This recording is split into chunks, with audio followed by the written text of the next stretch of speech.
இந்த அளவுக்கு மோசமான கஸ்டமரை நான் வந்து இந்த 1 இயராக வந்து ஃபீல் பண்ணவே கிடையாது. என்னம்மா சொல்ல வரேன்னு தானே கேட்க போகிறீங்க. எனக்கும் கஸ்டமருக்கும் இருந்த வாக்குவாதம், சண்டை சச்சரவெல்லாம் வந்து நீங்கள் வந்து கேட்க போகிறீங்க. அதாவது ரோட்டில் வந்து யாராவது சண்டை சட்டி கட்டிக்கிட்டாங்கன்னா நம்ம நின்று வேடிக்கை பார்ப்போம்ல, அந்த மாதிரி உங்களுக்கு ஒரு இன்ட்ரெஸ்டிங்கான ஒரு நியூஸ் தான் கொண்டு வந்திருக்கேன். என்னன்னு தானே கேட்குறீங்க. அதாவது கஸ்டமர்கிட்ட வந்து நம்ம வந்து ரொம்ப ஹாஷாக பேசாமல் கொஞ்சம் காமாக பேசி நல்லா வந்து இது எடுக்கிறோம் அப்படின்றதுக்காக வந்து அவங்க அதை வந்து அட்வான்டேஜாக எடுத்துக்கிறாங்க. சேலம்லேயே நம்பர் 1 ஹோம்மேட் கேக்ஸ் யாருன்றது உங்களுக்கு தெரியும். அவங்க யூடியூபும் வச்சுருக்காங்க.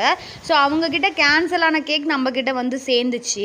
அதாவது அவங்க வந்து யூடியூபர், அதாவது சேலம்லேயே நம்பர் 1 ஹோம்மேட் கேக்ஸ்னு வச்சுக்கோங்களேன். அவங்க பேர்லாம் நான் சொல்ல விரும்பல, உங்களுக்கே தெரியும்.